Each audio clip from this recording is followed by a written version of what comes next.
Right, this is the hole that I had in my camper van floor for about the last 10 years. I had filler in it, but it just gradually got worse and eventually it burst through. This is what it looks like from underneath. So here I was starting to try and clear up, find out what the hell's going on by using a old chisel. There a bit more of the spot welded on. A bit of bashing away and realised that actually there's some quite big holes. So I decided I'd peel up the floor of the cab. And basically it's quite thin. I was surprised. I thought the metal was meant to be thicker than that. So using these aviation tin snips, I was able to cut a more or less square hole in the floor. And you see me struggling here a bit.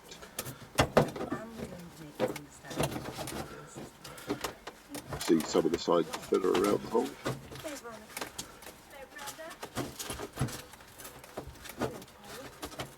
So generally, then basically after a while, here so I that's cut it after out. wire brushing. I wire brushed over it's the top pitted, of there's big triangular reinforcing plate. Don't know if we can drill those out. It's got a lot of holes in it, so I kept it with an angle grinder. Not holding the angle grinder very well here, and occasionally it's a different counter my grip, but as it would break the blade, it's okay. It makes quite too many things. So basically at the end it worked, and I ended up with a hole like that. Cut out a sheet of, it was only 1.6mm steel, that's what I had. I've got to get the Cleaned that up a bit. But basically here's me tack welding the thing down onto the chassis of the van. And, at this point, with the welder set at this power, my old welder was actually working quite well. And I thought that was great. But it let me down a bit later on when I was trying to put underneath something I happened to make the video on. It was just so horrible. When I discovered a whole load of holes in the chassis, and it really wouldn't go down for low enough power to weld effectively, and it started jumping and spitting and bouncing, so I gave up on it. So I just keep going here, welding little spots, occasionally welding longer sections. I think at this point I'm using 0.6mm wire. Welder on about 3/4 full power. It's 130 amp weld. Welding through too much. See how inaccurate I am with my welding. But eventually gets the job done.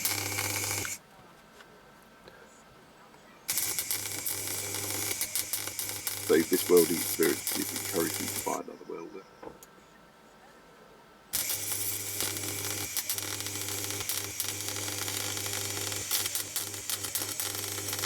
Yeah, I might try to do a longer run. My trouble is I usually go off the track when that happens.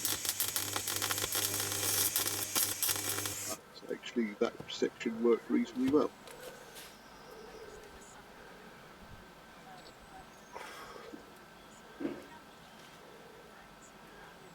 Okay, a bit of grinding. Okay, painted with anti-rust. Probably should have ground it down more, Leave it to cure for a bit. I was aware of the fact I only had a limited number of flat wheels and quite a lot of metal work to work on, so I didn't want to use up the flat wheels short term.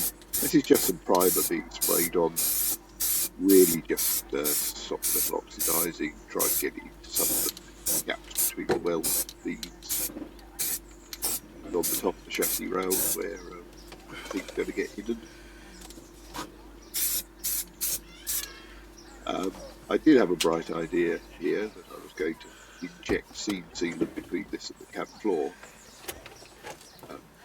You'll see some of the efforts for that in the future. Okay, so let it dry. Drill some holes so I thought, let's drill some holes and just stick the seam sealant through these holes. Unfortunately, I've cut off the tube seam sealant, so it's not too big to go in rather than the holes I drilled. That idea. So this is a bit of a waste of time, but oh well. I didn't break the drill, and they would cover over the holes later. But then this is the repair piece I cut out the floor. I did make a template, cut to it, until they could break the gaps in some places.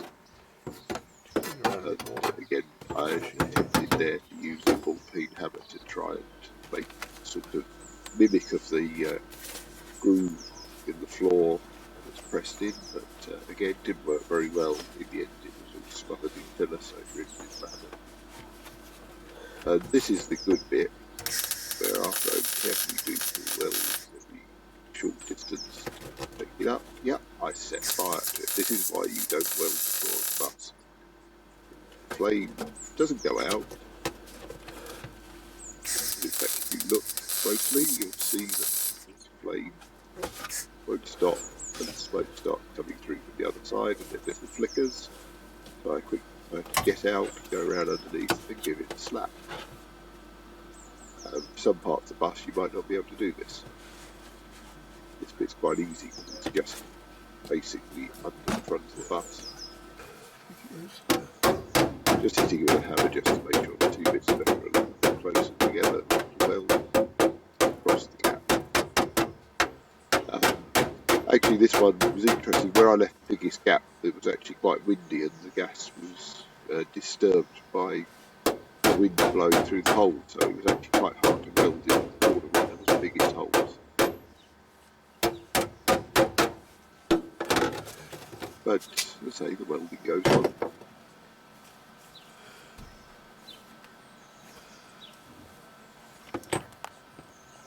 And then welding's mostly finished. Blobs, it's still a bit horrible. In fact, it is very few little holes I can see through the welds. For that. So at that point I ground it down, splattered it with filler, then discovered my filler's really horrible and old, and used lots and lots of manky old filler on it. Past its best by date, it was hard, lumpy. I'd added acetone to it, I tried all kinds of things. I bought some new off eBay afterwards, and that filler was so lovely and smooth, it's amazing. I think this had started curing with age, so it really was just nasty.